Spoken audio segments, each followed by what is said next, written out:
जननीं शारदां देवीं रामकृष्णं जगद्गुरुं पादपद्मे तयो श्रुत्वा प्रणमामि मुहुर्मुहुः।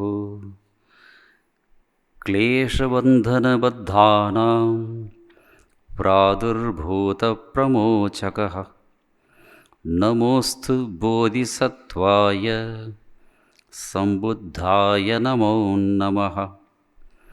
जराव्याधिकिल्बिषाणां प्रादुर्भूतोऽभिषग्वरः नमोऽस्तु बोधिसत्त्वाय सम्बुद्धाय नमो नमः।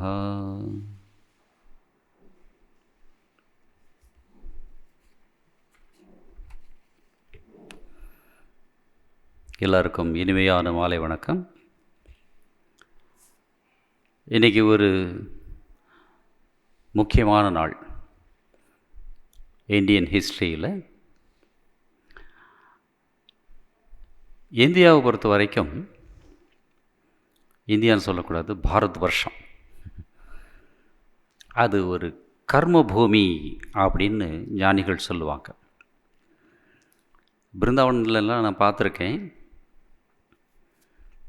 தேவர்கள் கூட இந்தியாவில் வந்து பிறக்கணும்னு சொல்லி ஆசைப்படுறாங்க அப்படின்னு அங்கே ஒரு ஸ்டேட்மெண்ட் சொல்லுவாங்க.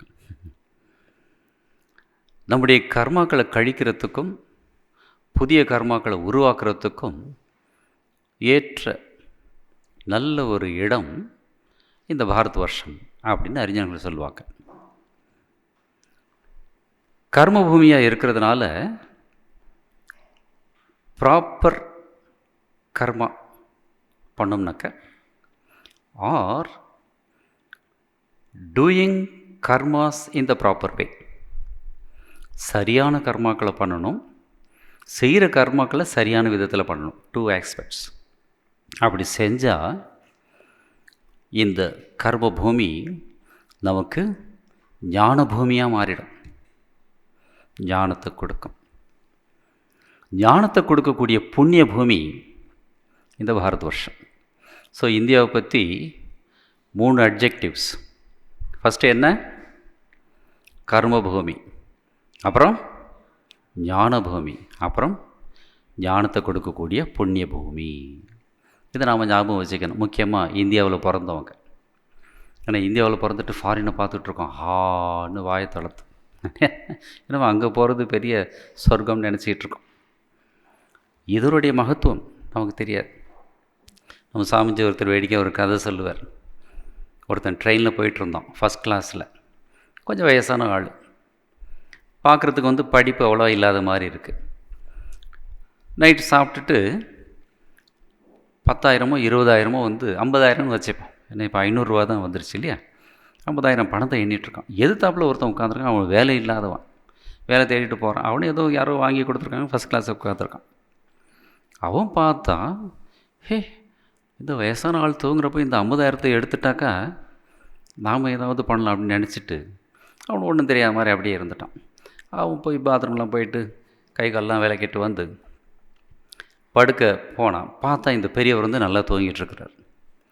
நல்லா தூங்கட்டும் சொல்லிவிட்டு ஒரு 2 ஹவர்ஸ் கழித்து 12 மணிக்கு சர்ச்சை ஆரம்பித்தான். சர்ச்சைன்னாக்கா சர்ச், இங்கிலீஷ் சர்ச், தமிழ் சர்ச்சை இல்லை. இங்கே அவருடைய பேக் மெதுவாக இழுத்து இங்கே இந்த சைடு அந்த சைடு அங்கே இங்கே தேடினான். அவருடைய கட்டிலு கீழே மெதுவாக கையை விட்டு பார்த்தான், தலகாணி கீழே கையை விட்டு பார்த்தான். எங்கேயுமே பணத்தை காணும். பயங்கரமான ஆளாக இருப்பான் போல இருக்கு இவன்.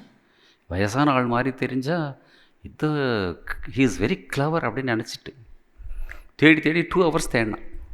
தூக்கம்தான் போச்சு. கடைசியில் சரி படுத்துட்டான், என்னமோ பார்க்கலாம் அப்படின்னு. காலையில் ஸ்டேஷன் வரப்போகுது, 2 பேரும் இறங்க போகிறாங்க. சத்தம் கேட்டு இந்த இளைஞன் மெதுவாக கண்ணை திறந்து பார்த்தா எதிர்த்த சீட்டில் உட்காந்து ஒரு பணத்தை எண்ணிகிட்ருக்கிறார். அட பாவி, இதைத்தான் நான் தேடிட்டு இருந்தேன், எங்கடா வச்சுருந்தேன் அப்படின்னு கேட்டுட்டு எழுந்து உட்காந்தான். குட் மார்னிங் சார், இறங்க வேண்டிய இடம் வந்துருச்சு. ஆமாம் வந்துடுச்சு. ஒரு சின்ன டவுட்டு, தப்பாக நினைக்காதீங்க. என்ன? இந்த பணத்தை எங்கே வச்சுருந்தீங்க? நீ தேடினியா? ஆமாம் சார், சாரி சார், நீ தேடுவேன்னு நினச்சி தான் உன் தலகாணி கீழே வச்சேன் அப்படின்னு சொன்னால் இது ஒரு கதை. இருக்கும் இடத்தை விட்டு இல்லாத இடம் தேடி எங்கெங்கோ அலைகின்றான் ஞான சூன்யமே. அந்த மாதிரி இந்தியாவின் பெருமை நமக்கு தெரியாது. அங்கே இருந்தால் அப்படி இருக்கலாம், இங்கே இருந்தால் அப்படி. நிறைய பேர் போயிட்டு தே லூஸ் தேர் கல்ச்சர், தே லூஸ் தேர் ஐடென்டிட்டி, எல்லாமே போய் அப்படியே இருக்காங்க. அவங்களுக்கு இந்தியா மேலேயும் ஒரு அபிமானம் இல்லை. இது யாரையும் நான் மனசில் வச்சுட்டு சொல்லலை, நடக்கிறத சொல்கிறேன். இந்தியா மேலேயும் ஒரு தேசபக்தி இல்லை. அமெரிக்காவில் இருக்காங்களே, அங்கேயாவது ஏதாவது தேசபக்தி இருக்கு, அதுவும் இல்லை. This is not our country. India we are far away அப்படிங்கிறாங்க.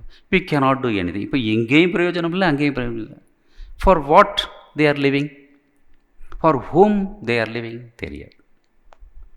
ஐடென்டிட்டி இல்லாமல் போயிட்டு they never identify with anything and nobody will identify them as this. இதுதான் நடந்துகிட்ருக்கு. ஸோ நம்முடைய பாரம்பரியம், நம்முடைய சிறப்பு, இதை நாம் தெரிஞ்சுக்கணும். சாமிஜி போய் அமெரிக்காவில் பேசுனதுக்கப்புறம் தான் நிறைய பேருக்கு இந்தியாவுடைய பெருமையை தெரிய வந்தது. அவர் பேசுகிறார் அப்படி, எல்லாரும் திரும்பி பார்த்தாங்க. ஓ, இஸ் இந்தியா ஸோ கிரேட் அப்படின்னு திங்க் பண்ண ஆரம்பித்தாங்க அமெரிக்கன்ஸ்.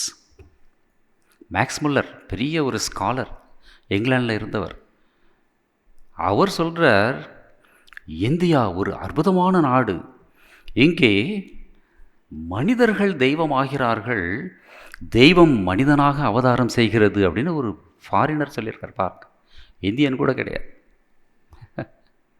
கன்ஃபியூஷஸ் அப்படின்னு ஒருத்தர் இருந்தார் சைனாவில். He is not confused, but his name is Confucius. அவர் தெளிவாக இருந்தார். அவர் சொல்கிறார், நிறைய புண்ணியம் பண்ணுங்க, அடுத்த பிறவியில் இந்தியாவில் பிறக்கணும் அப்படின்னு அவர் சொல்கிறார் தன்கிட்ட வந்த மாணவர்களுக்கு. நீங்களாம் நினச்சி பாருங்கள், ஹவு என்ன சொல்கிறது, பிளெஸ்ஸட் வி ஆர். இதை நம்ம தெரிஞ்சுக்கணும். ஏன் அந்த மாதிரி அப்படின்னாக்கா, இந்த கர்ம பூமியில் தான், இந்த புண்ணிய பூமியில் தான் நிறைய மகான்கள் பிறந்திருக்காங்க.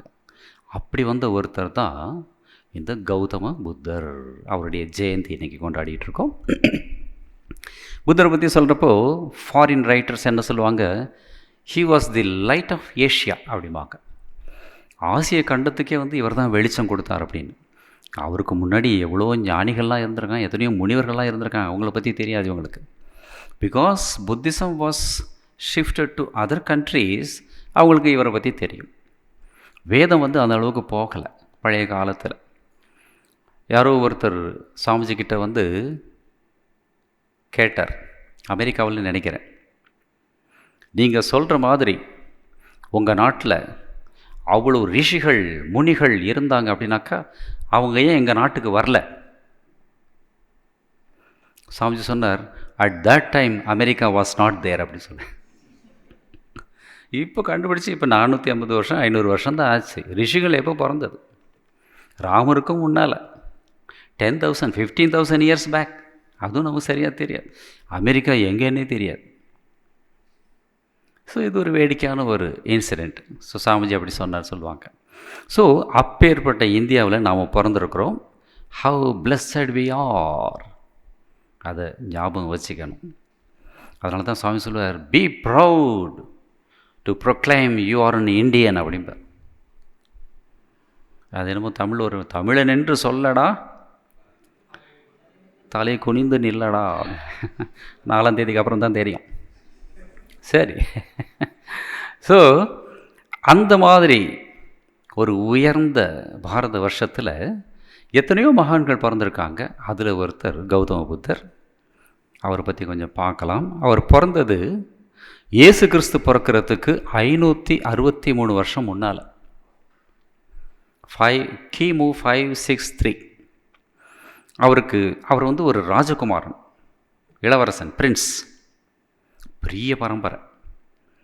அவர் கொடுத்த பேர் சித்தார்த்த. சித்தார்த்த அப்படின்னாக்கா, யாருக்கு அர்த்தம் சித்தம் ஆகிவிட்டதோ, யாருக்கு வாழ்க்கையின் நோக்கம் புரிந்துவிட்டதோ, சித்த அர்த்தக அப்படின்னு பேர். வாழ்க்கையின் நோக்கம் என்ன? ஒரு 2 பில்டிங் மந்தவெளியில், சிங்கப்பூரில் ஒரு ஹோட்டல். இதெல்லாம் அர்த்தமாக இது? அனர்த்தம். வச்சுக்கோங்க, வேண்டான்னு சொல்லலை. பட் அதுதான் அர்த்தம் நினச்சிடக்கூடாது. வாழ்க்கை போயிடும். What is the purpose of this human birth? அதை புரிந்து கொண்டவன். பாருங்கள், பேர் வச்சதுலேயே பாருங்கள், அவ்வளோ அருமையான பேர். இங்கே கூட உங்கள் குழந்தைங்கள்லாம் பிறந்தாக்கா, பிள்ளைகள்லாம் பிறந்தாக்கா சித்தார்த் அப்படின்னு பேர் வைங்க. ஒரு புத்தன் உருவாகட்டும், சித்தார்த் அப்படின்னு பேர். அவங்க ஃபேமிலிக்கு பேர் வந்து கௌதமா ஃபேமிலி. அதனால தான் கௌதம புத்தர், கௌதம ஃபேமிலியில் வந்த புத்தர் அப்படின்னு அவருக்கு பிற்காலத்தில் பேர் வந்தது. அவர் பிறந்த நாடு கபில வாஸ்து, இப்போ நேபாளில் இருக்குது. அப்போ நேபாள்னு கிடையாது, எல்லாமே அப்படியே இருந்தது. பாரத் வருஷம்னு கூட கிடையாது. மோஸ்ட்லி வந்து ஹிஸ்டாரியன்ஸ் என்ன சொல்லுவாங்கன்னாக்கா, சங்கராச்சாரியார் வந்ததுக்கப்புறம் தான் அவர் நடந்து எல்லா இடத்தையும் வந்து இது பாரத் வருஷம் அப்படின்னு சொன்னார் அப்படின்னு சொல்லி ஒரு டிஸ்கிரிப்ஷன். அதுக்கு முன்னாடி வந்து சின்ன சின்ன கண்ட்ரியாக இருந்தது, அங்கே ஒன்று இங்கே ஒன்று இங்கே ஒன்று இங்கே ஒன்று, இவங்களுக்குள்ளேயே அடிச்சுக்கிட்டு இருந்தாங்க, இப்போவும் இருக்காங்க. அந்த கபில வாஸ்துவில் பிறந்தார், நேபாளில் இருந்தது. அப்பா பேர் சுத்தோதன, அம்மா பேர் மகாமாயா. அரச குடும்பத்தில் பிறந்ததுனால ராஜபோகமாக இருந்தார், எந்த விதமான சஃபரிங்கும் கிடையாது, ஜாலியாக இருந்தார். சின்ன குழந்தைங்க, அவங்களுக்கு என்ன கவலை இருக்குது சொல்லுங்கள்? ஏதாவது பணம் வேணுனாக்கா டேக்ஸ் அதிகம் பண்ணிவிடுவாங்க. அதுதான் இந்த காலத்து அரசியல்வாதிகளும் பண்ணிகிட்ருக்காங்க இல்லையா? உங்களுக்கு இனாம் கொடுத்துட்டு அங்கே ஏற்றி விட்டுருவாங்க, நீங்கள் பாவம் இல்லை நல்ல ஜனங்கள், சரின்னு சொல்லி கொடுத்துட்டே இருப்பீங்க. அந்த காலத்தில் ராஜாக்கள் கூட அப்படி தான் இருந்தாங்க. எப்படியே போனப்போ 16 வயசு ஆனப்போ அவருக்கு கல்யாணம் பண்ணி வச்சாங்க. ஏன்னா அந்த காலத்தில் ராஜாக்கள், ஒரு ஹிஸ்டாரியன் சொல்கிறார், ராஜாக்கள் வந்து நிறைய கல்யாணம் பண்ணியிருந்தாங்க, நிறைய குழந்தைங்களை பெற்றாங்க. பிகாஸ் ஆசைக்காக இல்லை, சொந்தக்காரங்க நிறைய பேர் இருக்கணும், அப்போ தான் நமக்கு பாதுகாப்பு அப்படின்னு ஒரு பாயிண்ட். பட் ரொம்ப வேடிக்கை என்னன்னாக்கா, இவங்களுக்குள்ளே அடிச்சுக்கிட்டு இவன் அவனை கொல்லுவான், அவன் இவனை கொல்லுவான், நான் தான் நெக்ஸ்ட் ராஜா, அந்த மாதிரி பிரச்சனையும் வந்தது. ஸோ சின்ன வயசுலேயே கல்யாணம் பண்ணி வச்சுட்டாங்க. கிடைச்ச அந்த பெண்ணுடைய பேர் யசோதரா. ரொம்ப உத்தமமான ஒரு பெண்மணி யசோதரா. அவளுக்கும் சேம் வயசு, 16 வயசு, கொஞ்சம் சின்னவா, அவ்வளோதான். எல்லா விதமான ஆடம்பரங்கள், வசதிகள், வாய்ப்புகள் எல்லாமே இருந்தது. வாழ்க்கையில் கஷ்டம் இருக்குது அப்படிங்கிறது தெரியாமல் வாழ்ந்துக்கிட்டு இருந்தார். எந்த விதமான சைனும் கிடையாது. இவர் ஒரு பெரிய ஞானி ஆக போகிறார் அப்படிங்கிற எந்த விதமான அடையாளமும் கிடையாது. அப்படி இருந்தார். இப்போ கூட நிறைய பேர் வாழ்க்கையில் பார்க்கலாம், ஒரு 20 வருஷம் கழித்து நம்ம பார்ப்போம், டேய் நீயா, ஏன்டா ஸ்கூலுக்கே சரியாக போக மாட்டேன், கட்டு அடிச்சுட்டு சினிமா தியேட்டர் பீச்சுன்னு உட்காந்துருந்தேன், நீ இப்போ இவ்வளோ பெரிய ஆளா அப்படின்லாம் கேட்போம். It happens. How it happens, why it happens நமக்கு தெரியாது. ஒவ்வொருத்தன் சர்ச்சில் 7ஆம் கிளாஸ் வரைக்கும் தான் படிச்சிருக்கான். சர்ச்சில் வந்து மணி அடிச்சிட்டு இருந்தான். புதுசாக ஒரு ஃபாதர் ஒருத்தர் வந்தார். அவர் கொஞ்சம் ஸ்ட்ரிக்ட்டு, படித்தவர். எல்லாரையும் கூப்பிட்டு, யார் யார் வேலை செய்கிறாங்க கூப்பிட்டு, நீ என்ன படிச்சிருக்க, நீ என்ன படிச்சிருக்க அப்படின்னு எல்லோரும் சொன்னாங்க. கொள்வன் நல்லா படிச்சிருக்காங்க. இவனை கூப்பிட்டு கேட்டப்போ, 7ஆம் கிளாஸ், அதுவும் ஃபெயில் ஆகிட்டேன் அப்படின்னா, இங்கே வந்து நிறைய பேர் வருவாங்க, அட்லீஸ்ட் +2 பாஸ் பண்ணியிருக்கணும், ஸோ யூ கோ அவே அப்படின்ட்டு. சார் எனக்கு ஒன்றுமே தெரியாது ஃபாதர், எனக்கு ஒரு வேலையும் தெரியாது, படிப்பும் இல்லை. நோ நோ நோ, குவாலிஃபிகேஷன் வேணும், போ அப்படின்னு சொல்லிட்டு. வேறு என்ன பண்ணுறதுன்னு தெரியாமல் இவன் வந்துட்டு ஒரு ஹோட்டலில் வேலை செஞ்சு அந்த வேலையை கற்றுக்கிட்டு, அப்புறம் அவனே ஒரு ஹோட்டல் ஆரம்பித்து பிற்காலத்தில் ரொம்ப பெரிய ஒரு ஹோட்டல் ஓனர் ஆகிட்டான். 2-3 ஹோட்டல் கட்டிட்டான். அவனுடைய வளர்ச்சியை பார்த்துட்டு ஒரு ரிப்போர்ட்டர் வந்து இன்டர்வியூ எடுக்கிறார். என்ன படிச்சிருக்கீங்க அப்படிங்கிறப்ப அவன் சொல்கிறான், நான் 7ஆம் கிளாஸ் தான். அப்படியா, 7ஆம் கிளாஸ் படிச்சுட்டு இவ்வளோ திறமைனாக்கா, நீங்கள் வந்து எம்பிஎல்லாம் படிச்சிருந்தா என்ன பண்ணியிருப்பீங்க சார்னாக்கா, கோயிலில் மணி அடிச்சுட்டே இருந்திருப்பேன் அப்படின்னு சொன்னாங்க. ஒரு வேடிக்கையான ஒரு கதை. ஸோ அந்த மாதிரி சித்தார்த்தனுக்கு வந்து எந்த விதமான கஷ்டமும் தெரியாமல் ஹாப்பியாக வாழ்ந்துகிட்டு இருந்தப்போ, அப்பப்போ வந்து பல்லக்கில் உட்காந்துட்டு போவார். அப்போ தான் அந்த டேர்னிங் பாயிண்ட் அவருடைய வாழ்க்கையில். ஒவ்வொருத்தர் வாழ்க்கையிலையுமே வந்து நம்முடைய சீனியர் சாமி ஒருத்தர் சொல்வார், ஒரு சொல், ஒரு நபர், ஒரு இடம், இந்த 3மே நம்முடைய வாழ்க்கையில் ஒரு பெரிய சேஞ்சை கொண்டு வரும் அப்படிப்பார். எங்கேயோ ஏதோ ஒரு லெக்சரோ இல்லை ஏதோ ஒரு வார்த்தை கேட்பீங்க, உங்கள் வாழ்க்கை மாறி போகும். யாரோ ஒருத்தர் கூட உங்களுக்கு காண்டாக்ட் வரும், வாழ்க்கை மாறி போகும். ஏதோ ஒரு இடத்துக்கு போவீங்க. என்னமோ நம்முடைய விஜயவாடா சென்டரை பற்றி அங்கே ஒரு வேடிக்கையான ஒரு இன்சிடெண்ட் ஒரு சாமி சொல்கிறது. டவுனில் ஒரு சென்டர் உண்டு, அதுதான் ஒரிஜினல் சென்டர். அப்புறமா கிராமத்தில் ஒரு இடம் வாங்கி அங்கே ஸ்கூல்லாம் கட்டியிருக்காங்க. அந்த சென்டருக்கு ஆப்போசிட்டில் ஒரு பெரிய சினிமா தியேட்டர். அங்கே ஒருத்தர் ஈவினிங் ஷோ பார்க்குறதுக்காக மேலே அப்படி போகிறப்போ க்யூவில் நிற்கிறார். அங்கே ஏதோ ஒரு படம், சிரஞ்சீவியோ என்டிஆரோ படம். டிக்கெட் வாங்குற நிற்கிறப்போ இந்த பக்கம் அவங்க பார்க்குறப்போ எதிர்த்தாப்புல இப்படி பார்த்தாக்கா நம்முடைய கோயில் தெரியுது. அங்கே ராமகிருஷ்ணருக்கு ஆரத்தி நடந்துக்கிட்டு இருக்கு. அங்கேருந்து அந்த ஆள் பார்க்குறாரு, வாட் இஸ் திஸ்? சினிமா தியேட்டருக்கு ஆப்போசிட்டில் ஆரத்தி காட்டிகிட்டு இருக்காங்க அப்படின்னு சொல்லிட்டு சினிமா தியேட்டரை விட்டுட்டு இங்கே மடத்துக்கு அவர் ஒரு டிவோட்டி ஆனார் ஒரு இடம். ஸோ அந்த மாதிரி any change may come at any time. இவருக்கு அந்த பல்லக்கில் ஏறி போகிறப்போ 2 பக்கம் பார்த்துட்டே போகிறார். 4 பேர் தூக்கிட்டு போகிறாங்க உயிரோடு இருக்கிறப்பவே. அப்போது ஒரு வீட்டு வாசலில் பெட்டில் ஒருத்தர் படுத்துருக்கிறார், இருமிக்கிட்டே இருக்கிறார், உடம்பு மெலிஞ்சு போய். புத்தர் அதை பார்த்துட்டு கேட்குறார். புத்தர் ஆகலை, சித்தார்த்தர் கேட்குறார், என்ன இது, ஏன் வெளியில் போட்டிருக்காங்க அப்படின்னு. அந்த பல்லக்கு தூக்குறவன் சொன்னானா, பிரபு இவனுக்கு தீராத வியாதி. அந்த நேரத்தில் டிபியாக இருந்திருக்கலாம், அப்போல்லாம் மெடிசன் கிடையாது. இப்போ கூட டிபி இஸ் டேஞ்சரஸ். தீராத வியாதி, உள்ளே வச்சுருந்தா இன்ஃபெக்ஷன் ஆகிடும் சொல்லி அவருடைய பையன் வெளியில் போட்டிருக்கான். அப்பப்போ தூரத்துலேருந்து சாப்பாடு கொடுத்துட்டு போயிடுவான். They are waiting for the date அப்படின்னு சொன்னான். அப்படியா, ஏன் இந்த மாதிரி ஆகுது அப்படின்னு கேட்டார். இது ஒன்றுமே தெரியாமல் வளர்ந்துருக்கார். அப்போ அந்த பல்லக்குத்தூரம் சொன்னால், உடம்புன்னு இருந்தால் வியாதி வரத்தான் செய்யும் பிரபு அப்படின்னு. அப்படியா, அப்போ எனக்கும் வரலாமா? ஆமான்னு சொல்லிட்டாக்கா இவன் தலை போயிடும். வந்தாலும் வரலாம் பிரபு, யாருக்கும் தெரியாது அப்படி சொல்லிட்டான். உண்மையிலே சொல்லப்போனால் அந்த பல்லக்கு தூக்குறவன் தான் புத்தருடைய குரு. Indirectly he made him think. சரி போ. இன்னும் கொஞ்சம் தூரம் போனாக்கா ஒரு வயசான ஆள், கை காலெலாம் அப்படியே நடுங்குது, ஒரு குச்சி வச்சு நடந்துக்கிட்டு இருக்கிறார். இவர் ஏன் இப்படி நடக்கிறார் அப்படின்னு கேட்டார் சித்தார்த்தர். அந்த ஆள் மறுபடி சொன்னான், வயசாயிடுச்சு, உடம்புல தெம்பு இல்லை. ஓ, எல்லாருக்குமே வயசாகுமா? நிச்சயமாக, உடம்பு எடுத்த எல்லாருக்குமே வயசாகும். ஜென்ம மிருத்து ஜரா வியாதி துக்க தோஷ அனுதர்ஷனம் அப்படின்னு கிருஷ்ணன் சொல்லுவார். இந்த உடம்பு எடுத்தாலே ஜென்மம், ஜென்மம் வர்றப்போ எவ்வளோ கஷ்டம். மிருத்யு சொல்லவே வேண்டாம்.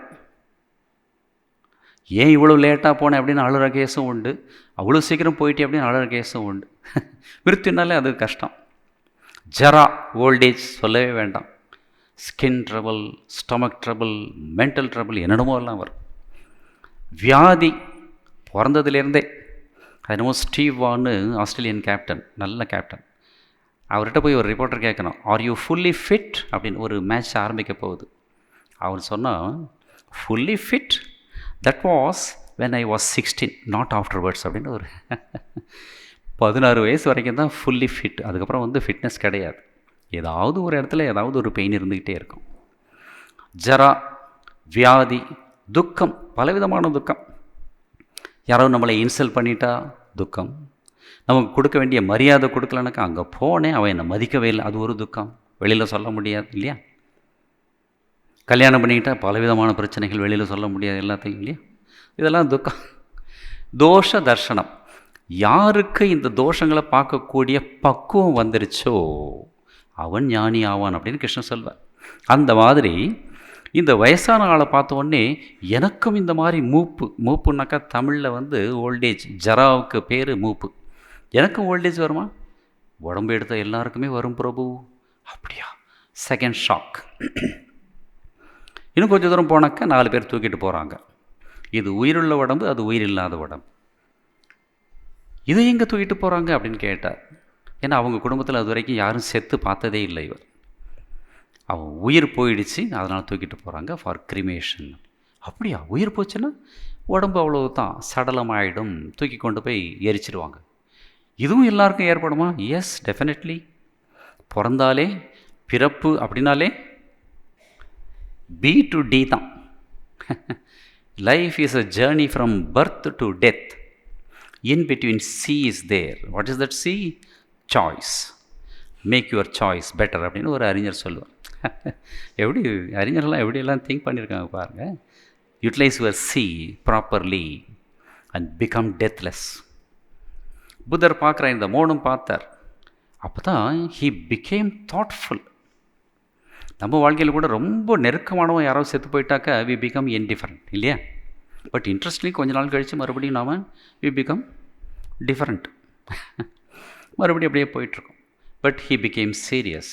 அதுலேருந்து திங்க் பண்ண ஆரம்பிச்சிட்டா. அப்படியே போயிட்டுருக்கு. வள்ளுவர் சொல்லுவார், உறங்குவது போலும் சாக்காடு, உறங்கி விழிப்பது போலும் பிறப்பு அப்படிம்பார். சாக்காடுனாக்கா டெத்து எப்படின்னாக்கா நைட்டு போய் தூங்குற மாதிரி. டெத்தை பற்றி யாரும் கவலையப்படாதீங்க, பயப்படாதீங்க, ஐயோ டெத்து வந்துடும் சொல்லி. அது வரத்தான். வாழ்க்கையில் உண்மையாக நடக்க வேண்டிய ஒரு நிகழ்ச்சி எதுனாக்கா டெத்து. இது ஞானிகள் மட்டும்தான் சொல்லுவாங்க. அதுதான் கரேஜை கொடுக்கும். உறங்குவது போலும் சாக்காடு, தூங்குற மாதிரி தான் இறப்பு, தூங்கி முழிக்கிற மாதிரி தான் பிறப்பு அப்படின்னு வள்ளுவர் சொல்லுவார். ஸோ இவர் இந்த திங்கிங்லேயே இருக்கிறார். எல்லா விதமான ஆக்டிவிட்டீஸ்லேயும் இன்ட்ரெஸ்ட் குறைஞ்சி போச்சு. அப்படியே போயிட்டே இருக்குது. பல வருஷங்கள் ஆயிடுச்சு. 29 வயசு புத்தருக்கு. அப்போ தான் அவருக்கு ஒரு பையன் பிறக்கிறான். பையன் பேர் ராகுலன். அப்போ வச்சாங்க அந்த பேர். ராகுலன் பிறந்தவுடனே புத்தருடைய திசையை மாறிப்போச்சு. அந்த பேர் இருந்தாலே அப்படியோ என்னமோ தெரியாது. ஸோ திசை மாறி போச்சு. வைராகியம் வந்தது. கிளம்பிட்டார். சொல்லாமல் கொள்ளாமல் கிளம்பிட்டார். பல விதமான இடங்களுக்கெல்லாம் போனார். ஒரு துறவி மாதிரியே வாழ்ந்தார். காட்டுக்கெல்லாம் போய் உட்காந்து தவம் பண்ணார். இந்த ப்ராப்ளத்துக்கு என்ன சொல்யூஷன், இந்த ஜரா வியாதி மிருத்யு இதுக்கெல்லாம் என்ன சொல்யூஷன் அப்படின்னு தேடிகிட்டே இருக்கிறார். பல விதமான டீச்சர்ஸ், ஆச்சாரியர்கள், அப்போ இருந்த ரிஷிகள் முனிகள் அப்போல்லாம் இருந்தவங்க, நிறைய படித்தவங்களாம், அவங்களெல்லாம் போய் கேட்டாக்க வேதத்தில் இப்படி சொல்லியிருக்கு, இந்த சடங்கு பண்ணணும் அப்படின்னு இப்படி தான் சொல்கிறாங்களே ஒழிய அவங்களுக்கே தெரியல. மெக்கானிக்கலாக பண்ணிகிட்ருக்காங்க. இந்த சில பேர் இந்த காய்கறி வாங்கிட்டே ஜவமாலை உருட்டுவாங்க பாருங்கள். இதெல்லாம் மெக்கானிக்கல் டைப்பு. இதுக்கு பண்ணாமே இருந்துடலாம். either do that or this. ஏதாவது ஒன்று பண்ணணும் வித் ஃபுல் கான்சன்ட்ரேஷன். அப்படியே உருட்டிக்கிட்டு அது என்ன வேலை அப்படிம்பாங்க. இது உருட்டிகிட்டு இருக்கும். ராமர் வர்றாரா இல்லை காய்கறி வருதா தெரியாது நம்ம. இதெல்லாம் பண்ணக்கூடாது இல்லையா? ராமர் வர்றப்போ இப்போ திடீர்னு இப்போ நரேந்திர மோடி வந்தாக்கா நீங்கள் எல்லாம் உட்காந்துருப்பீங்களா? மரியாதை கொடுப்போம் இல்லையா? ஒரு மனுஷனுக்கே மரியாதை கொடுக்குறோம், ராமருக்கு என்ன மரியாதை கொடுக்கணும் அது கூட நமக்கு தெரியாது. ஸ்ரத்தா இஸ் நாட் தேர், ஸ்ரத்தா விஹீனம் அப்படின்னு கிருஷ்ணன் சொல்லுவார். தாமசம் அப்படிம்பார். தாமச குணம் இதெல்லாம். எனிவே, ஸோ பலவிதமான டீச்சர்ஸை போய் பார்த்தார். அவங்க சொன்ன ரிசல்ட்டு, ஆன்சர் எதுவுமே சாட்டிஸ்ஃபேக்ஷனாக இல்லை. அப்போ தான் இவர் பார்த்தார், சரி நாமளே முயற்சி பண்ணுவோம் சொல்லி மெடிடேஷன் பண்ண உட்கார்ந்தார் சைலண்ட்டாக. ஒரு மனோதத்துவ நிபுணர் சொல்கிறார், உங்களுக்கு தீட்சை ஆயிருக்கோ இல்லையோ, டெய்லி ஒரு 10 நிமிஷமாவது உட்கார்ந்து கண்ணை மூடி try to see what is happening in your mind அப்படின்னு சொல்கிறேன். இந்த மெடிடேஷன் ப்ராக்டிஸ் பண்ணுங்க, that will help you immensely அப்படின்னு சொல்கிறார். நம்ம கண் எப்பவும் வெளியிலே போயிட்டுருக்கு, பராஞ்சி காணி வெளியிலே போயிட்டுருக்கு. ஆஸ் அ ரிசல்ட் உள்ளே இருக்கக்கூடிய பொக்கிஷத்தை பற்றி நமக்கு அறிவே இல்லை. அந்த தலகாணிக்கு கீழே இருந்த பணம் மாதிரியே நாம் வச்சுட்ருக்கோம். At least 10 minutes use it. ஒரு சைக்கியாட்ரிஸ்ட் சொல்கிறார், ஜபம் தீட்சை வாங்கியிருந்தாக்கா கண்ணை மூடிட்டு பண்ணுங்க. அங்கே டி நகரில் இருந்தப்போ ஒரு அம்மா என்கிட்ட பேசுவாங்க. ரங்கநாதாஞ்சிக்கிட்ட தீட்சை வாங்கின அம்மா. கொஞ்சம் ஃப்ரீயாக பேசுவேன். ஒரு தடவை நான் கேட்டேன், மார்னிங் ஈவினிங்லாம் ஜபம்லாம் கரெக்டாக பண்ணுறீங்களா? எங்கே சாமி மனசு அடங்க மாட்டேங்குது, முதல்ல மனசு அடங்கட்டும் அப்புறமா ஜபம் பண்ணுறேன் அப்படின்னாங்க. அப்புறம் நான் சொன்னேன், மனசு அடங்குறதுக்காக தான் ஜபமே பண்ணுறது. இன்னும் கடலில் குளிக்க போனால் அலைகள் அடங்கட்டும் அப்புறம் நான் போய் குளிக்கிறேன்னாக்கா, either he has to waste his time or he has to go to Rameswaram. அங்கே தான் அலை இல்லாமல் இருக்கும் இல்லையா? ஸோ ஜபம் பண்ணுறது, தியானம் பண்ணுறது நமக்கு ஒரு இன்ட்ராஸ்பெக்டிவ் நேச்சரை கொடுக்கும். புத்தர் அந்த மாதிரி ட்ரை பண்ணார். ஆனால் என்ன பண்ணிட்டார், ஒரு மிஸ்டேக்கு, சாப்பாடு தண்ணி இல்லாமல் உட்கார்ந்தார். he became very weak. எழுந்து நடக்கக்கூட முடியல. நம்ம டிவோட்டிஸ் கூட நிறைய பேர் சரியாக சாப்பிட மாட்டாங்க. இது ப்ராப்பராக யுக்த ஆகார விகாரஸ்ய யுக்த சேஷ்டஸ்ய கர்மசு அப்படின்னு கிருஷ்ணன் சொல்வார். ஓவராகவும் இருக்கக்கூடாது, குறைச்சலாகவும் இருக்கக்கூடாது. நார்மலாக ஃபாலோ பண்ணிட்டு போங்க. ரங்கநாதாஜி மகாராஜ் நான் பார்த்துருக்கேன். அந்தந்த நேரத்துக்கு அந்தந்த சாப்பாடு கரெக்டாக சாப்பிடுவார். ஒரு நாள் அவருடைய நைட்டு வந்து அவர் 8:30 சாப்பிடுவார். 8:25க்கு வந்து அவர் துணியை கொண்டு போய் வைக்கிறதுக்கு நான் ரூமுக்குள்ளே போனேன் வேலுமட்டில். அவர் உட்காந்துருக்கார். நீங்கள் எந்த புக்கும் இல்லை. புக்கு இருந்தால் படிச்சுட்ருப்பார். புக்கில் உட்காந்துருக்கிறார். என்னை பார்த்தோன்னே ஃபுட் இஸ் ரெடி அப்படின்னார். பார்த்தேன் 8:25 தான் ஆகுது. என்னவோ கேட்குறான்னு சொல்லிட்டு ஐ வில் பிரிங் மர் அப்படி சொல்லிவிட்டு துணியை வச்சுட்டு கேட்காத மனுஷன் கேட்குறார் அப்படி சொல்லிவிட்டு மகாராஜ் யூ ஃபீல் ஹங்க்ரி, பசியாக இருக்கா அப்படின்னு கேட்டேன். அவர் ஜஸ்ட் ஃபார் டியூட்டி சேக் அப்படின்னா. சாப்பிட்றது டியூட்டி. எத்தனை பேர் பண்ணுறீங்க?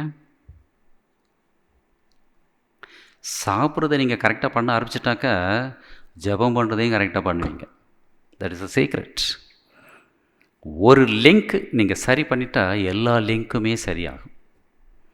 Small things. அதனால தான் சுவாமிஜி சொல்லுவார், watch a man do his most common actions that will indeed tell you about his greatness அப்படிம்பார். என்ன அற்புதமான ஸ்டேட்மெண்ட் பாருங்கள்.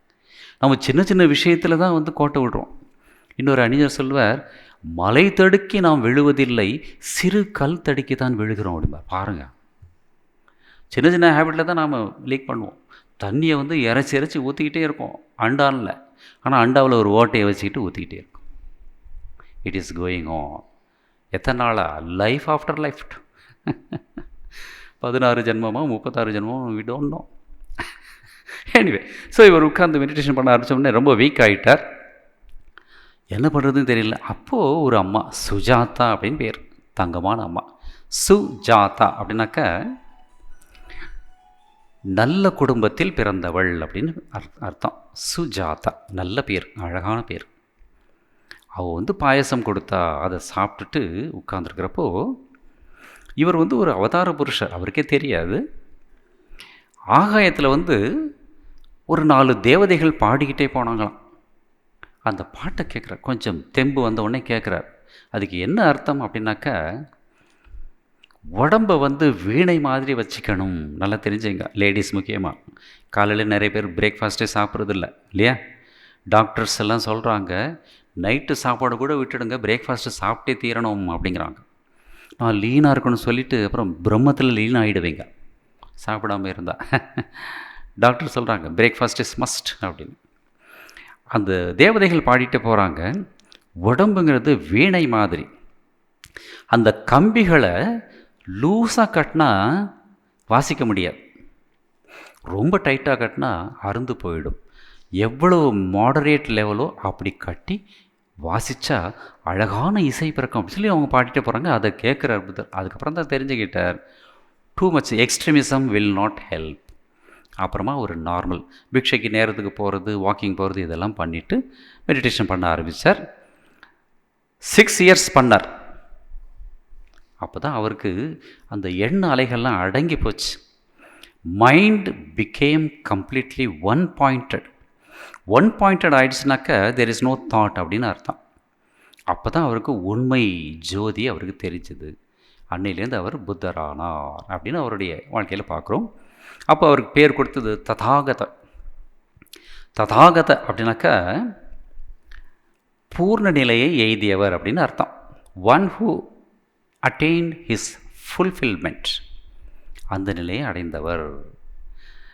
அன்னைக்கு பூர்ணிமா, இந்த சித்ரா பௌர்ணமி.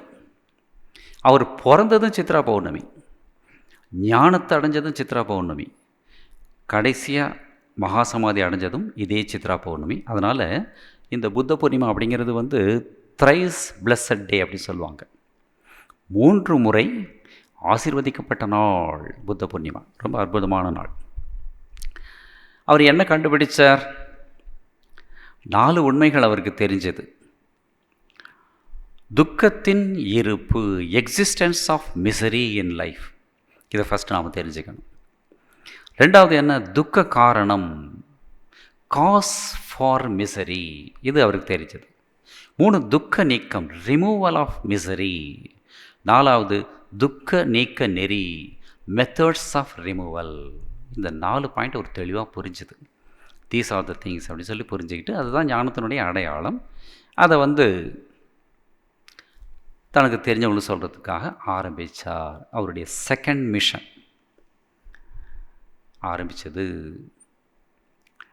அது ஒரு அறிஞர் சொல்லுவார், we have two lives. The second life starts when we realize why we are born அப்படின்னு சொல்லுவாங்க. ரொம்ப அழகான ஸ்டேட்மெண்ட் இதெல்லாம். இதெல்லாம் யோசிக்கிற மாதிரி இருக்கும். செகண்ட் லைஃப் எப்போ ஆரம்பிக்கனாக்கா ஒய் வி ஆர் பார்ன் அப்படின்னு புரிஞ்சுக்கிட்டாக்கா அவர் life pattern will be completely different. அதுலேருந்து வேறு மாதிரி இருப்போம். அந்த மாதிரி இவருடைய வாழ்க்கை மாறி போச்சு. இந்த துக்க இருப்பு ஏன் அப்படி சொன்னார்னாக்கா, பகவான் கிருஷ்ணன் கூட இதை தான் சொல்லியிருக்கிறார். மாம் உபேத்திய புனர்ஜென்ம துக்காலயம் அசாஸ்வதம் ந ஆப்னுவந்தி மகாத்மான சம்சித்திம் பரமாம் கதா அப்படின்னு சொல்லுவார். என்னை அடைந்தவன் துக்கத்தின் ஆலயமான நிலையில்லாத மறுபிறவியை அடைவது இல்லை, என்னை அடைகிறான் அப்படின்னு சொல்கிறார். அப்போ கிருஷ்ணரே அது சொல்லியிருக்கிறார். இது நாட் ஃபார் டிஸ்கரேஜிங், நல்லா தெரிஞ்சுக்கணும். அனித்யம் அசுகம் லோகம் அப்படின்னு இன்னொரு இடத்துல சொல்லுவார் கிருஷ்ணர். ஏன் அப்படி சொல்கிறார் அப்படின்னாக்கா, நம்மளை டிஸ்கரேஜ் பண்ணுறதுக்கு இல்லை, இது ஒரு வார்னிங் கொடுக்குறார். இப்போ ஒன்றும் கிடையாது. ஒருத்தர் இன்னொருத்தர்கிட்ட சொல்கிறார், இன்றைக்கி நைட்டு 12 மணிக்கு நான் காஞ்சிபுரம் போக போகிறேன். 12 மணிக்கா? ஏன்? இல்லை, என்னுடைய வேலையெல்லாம் முடிச்சுட்டு அப்போ தான் ஸ்டார்ட் பண்ண போகிறேன். எப்படி போக போகிறேன்? 2 வீலரில் போக போகிறேன் அப்படின்னு சொல்கிறேன். இப்போ உண்மையிலே தெரிஞ்சவங்களாக இருந்தால் என்ன பண்ணுவாங்க? அவ்வளோ தூரம் 2 வீலரில் போகாத, அதுவும் நைட்டு போலீஸ் கேஸ் அதுன்னு மாட்டினாலும் மாட்டுவேன், நீ பெட்டர் பஸ்ஸில் போ, இல்லை ட்ரெயினில் போ, இல்லை விடிஞ்சதுக்கப்புறம் போ அப்படின்னு சொல்லுவோம் இல்லையா? இது டிஸ்கரேஜ் பண்ணுற மாதிரி கிடையாது. நானே ஒரு தடவை விழுப்புரம் நம்முடைய ஆசிரமத்துக்கு போயிருந்தப்போ அங்கே இன்னொரு சாமி வந்திருந்தார். மீட்டிங்கெல்லாம் முடிஞ்சதுக்கப்புறம் நைட்டு எனக்கு அடுத்த நாள் ஸ்கூலில் ப்ரோக்ராம் இருந்தது. So I stayed back. அவர் நைட்டு சாப்பிட்றப்போ அந்த சாமிகிட்ட நான் கேட்குறேன், அவர் வேறு ஒரு ஊருக்கு போகணும், எப்போ போக போகிறீங்க அப்படின்னு கேட்டேன். காலையில் 5:30க்கு ட்ரெயின் இருக்குது, அதில் ஏறி நான் போயிடுவேன். ஓ வெரி குட், டிரைவருக்கு சொல்லியிருக்கீங்களா அப்படின்னு நான் கேட்டேன்.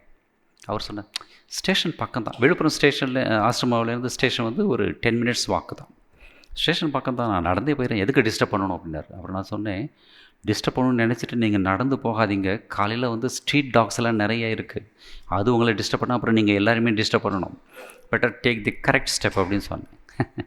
நிறைய இடத்துல நாம் புத்திசாலிகளாக இருக்கணும். சிக்கனம் பண்ணுறோன்னு சொல்லிவிட்டு 500 ரூபா சிக்கனம் பண்ண போய் அப்புறம் 2000 ரூபா செலவு பண்ணிகிட்ருக்கோம். நிறைய பேர் அப்படி தான் பண்ணிகிட்ருக்காங்க. கரெக்டாக டிசிஷன் எடுக்கணும். டே டைம் நீங்கள் போனாக்க நோ ப்ராப்ளம். ஏர்லி மார்னிங் நைட்டெலாம் தனியாக போகிறதுங்கிறது டேஞ்சரஸ். இதெல்லாம் நம்ம யோசனை பண்ணணும். ஸோ இது டிஸ்கரேஜிங் தட் பர்சனு கிடையாது, கிவிங் ப்ராப்பர் கைட்லைன்ஸ். இந்த துக்கம் இருக்குது அப்படின்னு தெரிஞ்சுக்கிட்டாலே இதெல்லாம் சொல்ல போகிறார். நாம் எப்படி இருக்கணும் அப்படிங்கிற ஒரு தாட்ஃபுல்னஸ் வரும். அதுக்காக தான் இதெல்லாம் சொன்னார். இந்த 4 உண்மைகளை தெரிஞ்சுக்கிட்டு துக்க நீக்க நெறி. உண்மை உள்ளதான் இருக்குது, அது தெரியாமல் நம்ம வெளி விஷயங்களில் தேடிட்டுருக்குறோம். இதெல்லாம் அவருக்கு தெரிஞ்சது. That is the cause of துக்கம் அப்படிங்கிறத சொன்னார். சிவவாக்கியர் அப்படி சொல்லிட்டு ஒரு பெரிய சித்தர் இருந்தார், பேர் கேட்டிருப்பீங்க. அவர் ஒரு பாட்டு, நிறைய பாட்டு எழுதியிருக்கிறார். பாட்டெல்லாம் இந்த சித்தர்கள் பாட்டெல்லாம் முடிஞ்சால் கொஞ்சம் படித்து பாருங்கள். ரொம்ப அற்புதமான பாட்டு, சிம்பிள் லாங்குவேஜில் சொல்லியிருப்பார். அதில் ஒரு பாட்டு அவர் சொல்கிறார், ஓடி ஓடி ஓடி ஓடி உட்கலந்த ஜோதியை நாடி நாடி நாடி நாடி நாட்களும் கழிந்து போய் வாடி வாடி வாடி வாடி மாண்டு போன மாந்தர்கள் கோடி கோடி கோடி கோடி எண்ணிறந்த கோடி அப்படின்னு சொல்கிறேன். ஓடி ஓடி இங்கே ஓடி அங்கே ஓடி, அந்த பிஸ்னஸ் முடிஞ்சு போச்சுன்னா நிம்மதியாக இருப்பேன். நிம்மதி வருதா? பையனுக்கு கல்யாணம் பண்ணிட்டா ஒரு நிம்மதி வருதா? அப்புறம் தான் பிரச்சனையே ஆரம்பிக்குது நிறைய இடத்துல. பாருங்கள, வேர்ல்ட்லி திங்ஸ். புத்தர் சொல்கிறார், கடைசி எச்சரிக்கை, அவருடைய டியூட்டி சொல்கிறார், all condition things are subject to constant change. Condition திங்ஸ்னாக்க கிரியேட்டட் திங்ஸ் அப்படின்னு அர்த்தம். ஒரு பில்டிங் இருக்குது, எத்தனை வருஷம் இருக்கும்? 100 இயர்ஸ். அப்புறம் மெதுவாக ஆட ஆரம்பிச்சிடும் இல்லையா? அது என்னமோ அந்த 2001 அமெரிக்காவில் இந்த ட்வின் டவர்ஸ் வேர் அட்டாக்ட். அது ரிப்போர்ட்டர் சொல்கிறார், ½ an hour before I saw 2 tall buildings, now nothing is there அப்படின்னு ஒரு ரிப்போர்ட்டர் எழுதுறார். வாழ்க்கையும் அப்படி தான். 10 நிமிஷம் முன்னாடி பேசினேன் சார், போயிட்டார் சார். Created things. அதுதான் சொல்கிறார், all condition things are subject to constant change. மாறிக்கிட்டே இருக்கும். மனுஷங்களே மாறினாங்களாம் இல்லையா? நேற்று அப்படி பேசுனேன், நீங்கள் இப்படி பேசிடாங்க, நாளைக்கு வேறு மாதிரி பேசுவேன். போயிட்டே இருக்கும். அதனால் என்ன செய்யணும்? Strive on with mindfulness. இந்த கான்ஸ்டன்ட் சேஞ்சை மனசில் வச்சுக்கிட்டு பிஹேவ் பண்ணு அப்படின்னு சொல்லியிருக்கிறார். இது அவருடைய லாஸ்ட் அட்மானிஷன். அட்மானிஷன்னாக்கா ஸ்ட்ரிக்ட் எச்சரிக்கைன்னு அர்த்தம். ஏமாந்து போயிடாதீங்க அப்படிங்கிறதுக்காக சொல்கிறார். ஞானிகள் எப்போவுமே இதை சொல்லுவாங்க, இந்த உலக சுகத்தை பார்த்து ஏமாந்து போயிடாதீங்க அப்படின்னு. That is the speciality of ஞானிஸ். இந்த உலக இன்பம் தான் கடைசி அப்படி சொன்னாக்கா அந்த மாதிரி குருக்கிட்ட போயிடாதீங்க. இதெல்லாம் ரொம்ப கேர்ஃபுல்லாக இருக்கணும்.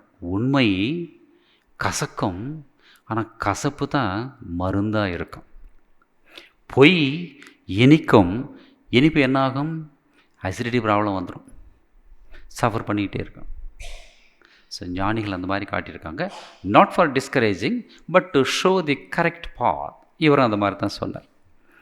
அப்புறம் சாரநாத் போனார். சாரநாத் அப்படிங்கிறது காசிக்கு பக்கத்துலேயே கூட போகலாம். அவர் நின்று பேசின இடமெல்லாம் இன்னும் அங்கேயே இருக்குது, அங்கெல்லாம் சொல்லுவாங்க. அந்த கைட்ஸ் எல்லாம் கைட் பண்ணுவாங்க. அங்கே போய் யார்கிட்டையாவது பேசணும்னு சொன்னப்போ அங்கே ஒரு 4-5 துறவிகள் இருந்தாங்க. அவங்களும் இந்த மாதிரி தான் அசெட்டிக்ஸ் உட்காந்து அப்படியே மெடிடேஷன் பண்ணிகிட்ருக்காங்க.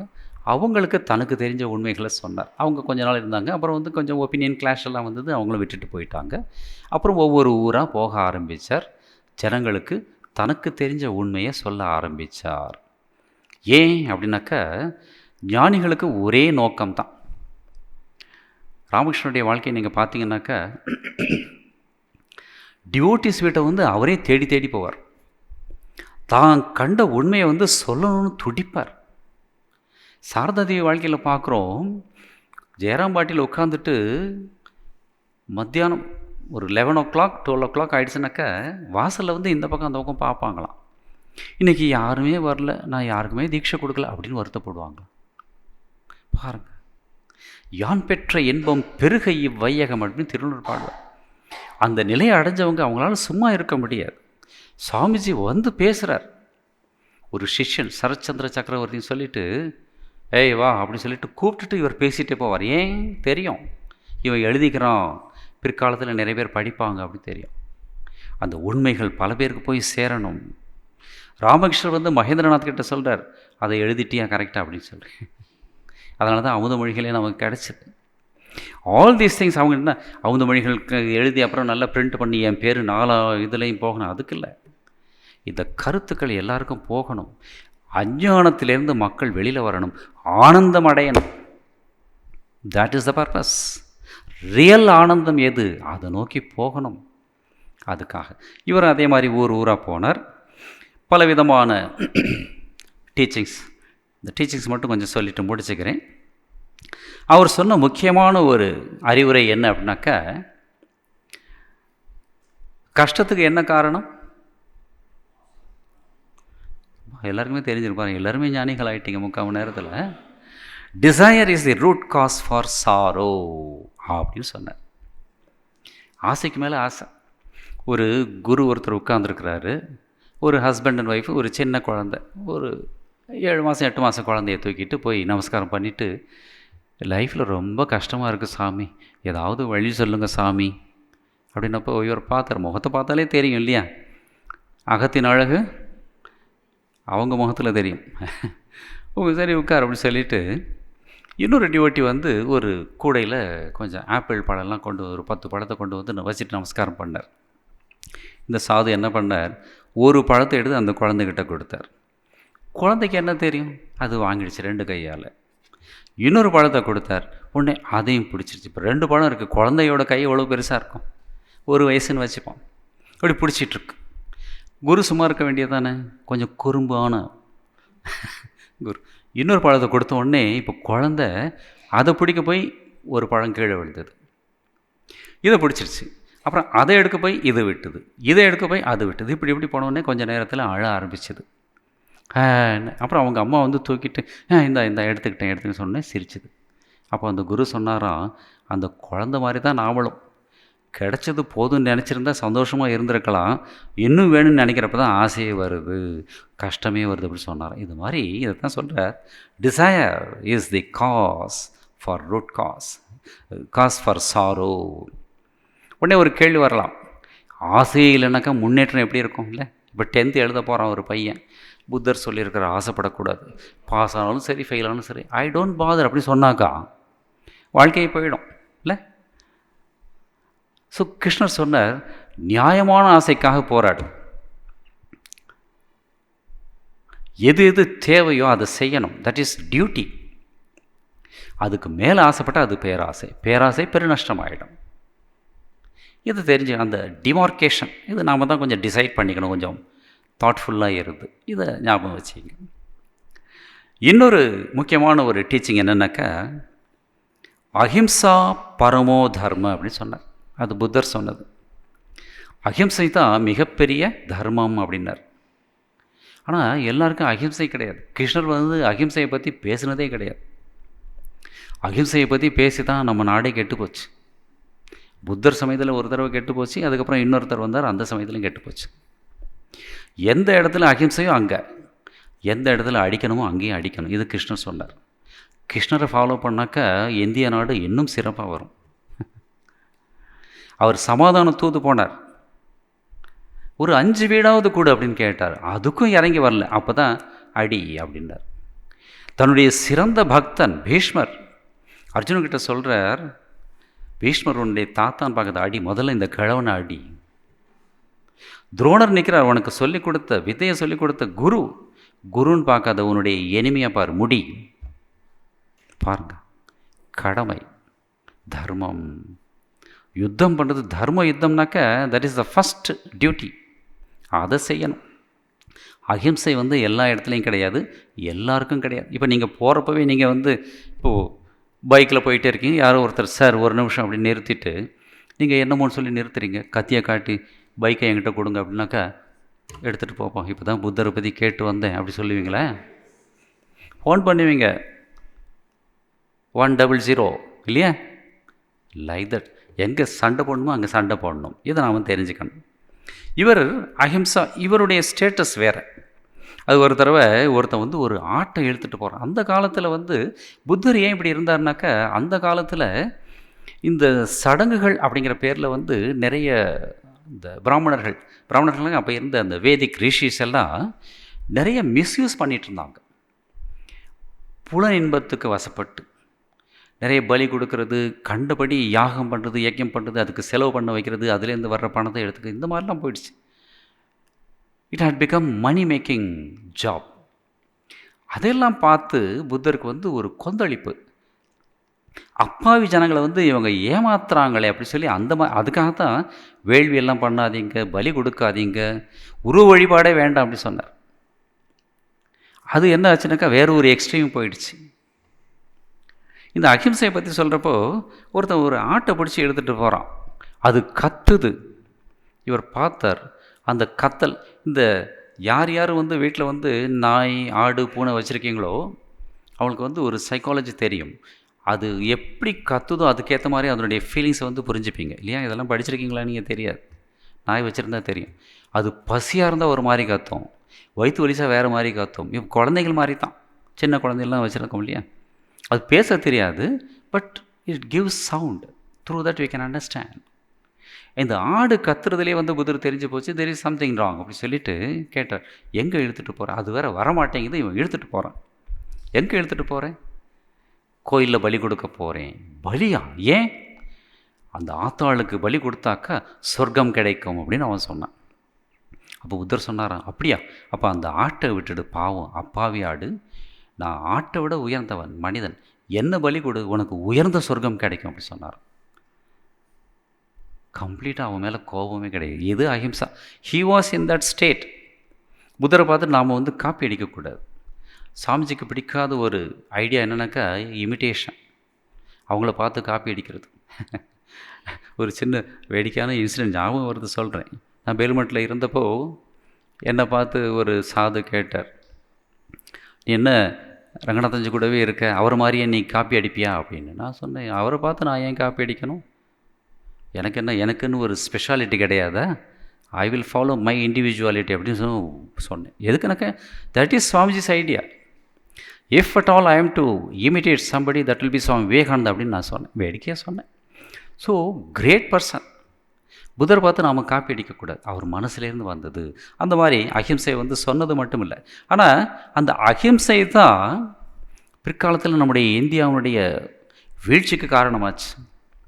இந்த அசோக சக்கரவர்த்தி எல்லாம் புத்தருடைய டீச்சிங்ஸை ஃபாலோ பண்ண ஆரம்பிச்சிட்டாங்க. அஹிம்சை அஹிம்சை சொல்லிவிட்டு அப்போ தான் இந்த மொகல்ஸ் இன்வேஷன், ஃபாரினர்ஸ் இதெல்லாம் வந்தது. என்ன இருக்குது அப்படின்னு சொல்லிட்டு விட்டாங்க. ஆஸ் அ ரிசல்ட் அப்போ ஆரம்பித்தது சனி. நம்ம வாழ்க்கையில் வர்றது 7 நாட்டு சனி. இந்தியாவுக்கு வந்தது எத்தனை வருஷம், 1000 காலமாக நடந்துகிட்டு பாருங்க. இன்னும் கூட பலவிதமான பிரச்சனைகள், ஜாதியால், மதத்தினால், மொழியினால். சரி, ஏன் கிருஷ்ணரை எங்கே ஃபாலோ பண்ணணும் அப்படின்னு தெரியாததால். ஸோ கம்ப்ளீட்டாக நாடு குட்டிசாரம் போயிடுச்சுன்னு சொல்லி சுவாமிஜி ஒரு இடத்துல சொல்லுவார், ஒரு லெக்சரில் சொல்லுவார். அது வேறு மாதிரி ஒரு கதை. அப்புறம் இன்னொரு டீச்சிங் என்ன சொல்கிறார், ஒரு 2 பேருக்குள்ளே சண்டை நடக்குது, சைவம் வைஷ்ணவம் மாதிரி. என்னுடைய புக்கு சொல்லுது இதை தான் சரியான பாதை அப்படின்னு ஒருத்தன் சொல்கிறான். அவன் சொல்கிறான் என்னுடைய புக்கு சொல்லுது இது தான் சரியான பாதை அப்படின்னு. 2 பேரும் சண்டை போட்டு அடிச்சுக்கிறாங்க. அப்போ அங்கே புத்தர் வந்தார். உடனே பார்த்து என்ன மேட்டர் அப்படின்னு கேட்டார். 2 பேரும் சொன்னாங்க my book is correct, my book is correct அப்படின்னு 2 பேரும் சொன்னாங்க. அப்போ சொன்னார், 2 பேருமே கடவுளை பற்றி தானே பேசுகிறீங்க? ஆமாம், எங்கள் கடவுளை பற்றி நான் பேசுகிறேன், அவங்க கடவுளை பற்றி அவன் பேசுகிறேன். அப்போது புத்தர் கேட்டார், இஸ் காட் ஆங்கிரி? கடவுள் கோவப்படுவாரா? இல்லை, அவர் சாந்தமயமானவர். 2 பேருமே சொன்னாங்க. டஸ் இ என்ஜூரி எனிபடி? யாரையாவது துன்புறுத்துவாரா கடவுள்? இல்லை, அவர் எல்லாருக்கும் ஹிதம் பண்ணுவார், நல்லது பண்ணுவார். Is E impure? அவர் தூய்மை இல்லாதவரா அப்படின்னு கேட்டார். அவர் தூய்மையானவர், பரிசுத்தமானவர். கிறிஸ்டியானிட்டிக்குள்ளே பரிசுத்த ஆத்மாவே அப்படின்னு தான் சொல்லுவாங்க. பரிசுத்தம் இல்லைனாக்கா அது கடவுளே கிடையாது. அவர் தூய்மையானவர் சொன்னப்போ அப்போ சொன்னார், 2 பேருமே சொன்னாங்க எந்த புக்கும் சொல்லலை அவர் பரிசுத்தமானவர் அல்ல அப்படின்னு, அவர் கோபப்படுவார் அப்படின்னு சொல்லலை. அப்படி சொன்ன உடனே புத்தர் சொன்ன 2 பேரையும் கூப்பிட்டு, then why don't you become pure and good first அப்படின்னு கேட்டார். அப்போ நீங்கள் ஏன் கோபம் இல்லாமல் ஆகக்கூடாது, பரிசுத்தமாக ஏன் ஆகக்கூடாது? முதல்ல அது ஆகுங்க, அப்புறமா கடவுள் எப்பேற்பட்டவர் அப்படின்னு சண்டை போடலாம் அப்படின்னு சொன்னாரோ. அவங்க சண்டை தீர்ந்து போனாங்கன்னு இந்த மாதிரி ஒரு இன்சிடெண்ட், ரொம்ப அழகான ஒரு இன்சிடெண்ட். கடைசியாக டெத் பெட்டில் கிடக்கிறார் புத்தர். ஆனந்தன் அப்படின்னு சொல்லி பிரைம் சிஷ்யா, முதன்மை சீடன். ஆனந்தன் அவருக்கு சொந்தம், ஃபேமிலி வைஸ். ஸோ சிஷ்யன் ஆகிட்டான். அவன் நிற்கிறான், அழுதுகிட்டே நிற்கிறான். நீங்கள் போயிட்டாக்கா எங்களுக்கெல்லாம் யார் வழி காட்டுவா சொன்னார். புத்தர் இப்படி பார்த்துட்டு, அந்த மரத்துலேருந்து கொஞ்சம் இலைகளை பறிச்சுட்டு வா அப்படி சொன்னார். குரு சொல்கிறார், சரி ஏதோ மருந்து சாப்பிட போகிறார் போல் இருக்கு, ரொம்ப நாள் வாழ போகிறார் சொல்லிட்டு கிடுகிடுன்னு ஏறி கொஞ்சம் இலையை பறிச்சுட்டு வந்தான். உன் கையில் என்ன இருக்குது? இலை. மரத்தில் என்ன இருக்குது? நிறைய இலை இல்லையா? புத்தர் சொன்னாராம், உன் கையில் இருக்கிறது நான் உனக்கு சொன்னது, மரத்தில் இருக்கிறது நீயா தெரிஞ்சிக்க வேண்டியது, போ அப்படின்னாரு. என்ன இன்ஸ்ட்ரக்ஷன்ஸ் பாருங்கள். ராமகிருஷ்ணனுக்கு கேன்சர் காசிபுர் கார்டனில் இருக்கிறப்போ அவருடைய அண்ணன் பையன் ராம்லால் தட்சிணேஸ்வரத்தில் பூஜை பண்ணிகிட்ருக்கார். அவர் என்ன பண்ணிட்டார், அங்கே விஷ்ணு கோயில் இருக்குது, அங்கே ஸ்பெஷல் பூஜை பண்ணி டெய்லி அந்த துளசி இலையை காசிபுருக்கு அனுப்புவார். யாரோ கொண்டு கொடுப்பாங்க. அது அங்கே இருக்கிற சேவக் சசி மகாராஜோ லாட்டு மகாராஜோ ராம்லால் தாதா அனுப்புனார். இது என்ன இது? ஒரு நாள் 2 நாள் பார்த்தார், டெய்லி துளசி வருது. ராம்லாலுக்கு துளசி, ஏன்னா ரகுவீர் அவங்களுடைய ஃபேமிலி டேட் இல்லையா? ஸோ விஷ்ணு மேலே ஒரு அட்ராக்ஷன். டெய்லி துளசி வருது, ஏன் என்ன இது அப்படின்னு கேட்டப்போ, உங்களுடைய ரெக்கவரிக்காக, ஹெல்த்துக்காக அவர் பிரார்த்தனை பண்ணுறாரு சொன்ன உடனே ராமகிருஷ்ணர் திட்டுறார். அந்த முட்டாள்கிட்ட சொல்லு, யார்? அண்ணன் பையன். இந்த முட்டாள்கிட்ட இதெல்லாம் சொல்லக்கூடாதுன்னு சொல்லு, இந்த மாதிரி பிரார்த்தனையெல்லாம் பண்ணக்கூடாதுன்னு சொல்லு, நிறுத்த சொல்லு அப்படிங்கிறார் Ramakrishnan. That means this body will definitely go. Don't ask God for something which is not going to stay with you. இது மகான்கள் சொல்லக்கூடியது. இதை தான் புத்தர் சொல்கிறார், கையில் இருக்கிறது நான் உனக்கு சொல்லி கொடுத்தது, மரத்தில் இருக்கிறது நீயா கற்றுக்க வேண்டியது. என்னையே டிபெண்ட் பண்ணி இருக்காத. எல்லா குருக்களும் இதை தான் சொல்லுவாங்க. நான் எல்லாம் குருக்கிட்ட ஒப்படைச்சிட்டேன், நான் ஒன்றும் பண்ணக்கூடாது, இனிமேல் தான் நீ பண்ணணும். ராமகிருஷ்ணானந்த சாமி சொல்லுவார், குரு என்ன சொல்லுவார் தெரியுமா? ஒருத்தன் சைக்கிளில் போயிட்டுருக்கான். அப்படியே போயிட்டே இருக்கிறப்போ எழுத்தாப்பில் வந்து அவர் கேட்டார், எங்கே போகிறேன் அப்படின்னு. செங்கல்பட்டு போகிறேன். செங்கல்பட்டு அந்த பக்கம் இருக்கு, நீ இந்த பக்கம் போகிறேன். அப்படியா, சாரி சார், தேங்க்யூ சார் அப்படின்னு சொல்லிட்டு திரும்பி சைக்கிளை மிதிக்க ஆரம்பித்தான் அப்படின்னு ராமகிருஷ்ணானந்த சாமி ஒரு எக்ஸாம்பிள் கொடுப்பார். அது என்ன சொல்கிறார், சசிகுமார் ரொம்ப அழகாக சொல்லுவார், he has to pedal, he has to cycle, he has to drive the cycle, only direction is corrected by குரு அப்படின்னு ஒரு எக்ஸாம்பிள் கொடுப்பார். குரு மந்திரம் கொடுத்துட்டானா அவர் எல்லாத்தையும் ஏற்றுக்கிட்டார் இல்லை, வழியை காட்டுறேன், இந்த பக்கமாக போங்க அப்படின்னு. போக வேண்டியது நாம் இல்லையா? தட்டில் வந்து உங்கள் அம்மா வந்து சாப்பாடு போடுவாங்க, எனக்கு இன்றைக்கி வாயில் புண்ணு, நீ சாப்பிடுமா அப்படின்னு சொல்லுவீங்களா? என்னமோ நாகேஸ்வர் படத்தில் என்னால் இரும முடியல அப்படின்னு வைஃபுக்கிட்ட நீ கொஞ்சம் இருமு அப்படின்னு சொல்லுவாங்க. இதெல்லாம் முடிகிற காரியம். உங்களுக்கு தாகம் எடுத்தால் you have to drink. Zen புத்திசத்தில் ஒரு கதையை உண்டு. ஜென் மாஸ்டர் ஒருத்தர்கிட்ட போய் ஒருத்தன், so I read so many books, நிறைய படிச்சிருக்கேன், உங்களுடைய தத்துவம் உங்களுடைய ஃபிலாசபி தெரிஞ்சுக்க வந்திருக்கேன், உண்மையை தெரிஞ்சுக்க வந்திருக்கேன், டீச் மீ அப்படின்னு ஒன்று. அப்படியா, வெரி குட், ஹாப்பி, சிடாம். ஜென் என்ன சொல்லுதுன்னா அப்படின்னு ஆரம்பித்து ரெடியாக உட்காந்துருக்கான். ஒரு நிமிஷம் பாத்ரூம் போயிட்டு வரேன்னு சொல்லிட்டு பாத்ரூம் போயிட்டார். இவன் வந்தவன், என்னடா இது குரு இவர் பெரிய ஒரு உபதேசம் பண்ண போகிறான்னு பார்த்தாக்கா பாத்ரூம் போகிறார் அப்படின்னு சொல்லிட்டு திரும்பி வந்தவுடனே என்ன புரிஞ்சுதான் அப்படின்னு கேட்டார். நீங்கள் ஒன்றும் சொல்லவே இல்லையே குருவே. அதான் சொன்னேனே, நான் பாத்ரூம் போகணுன்னா நான் தான் போகணும், நீ போக முடியாது. நீ ஞானத்தை அடையணும்னா நீ தான் அடையணும், நான் அடைய முடியாது அப்படின்னு சொன்னார். இதெல்லாம் வந்து ஸ்மால் இன்சிடென்ட்ஸ்.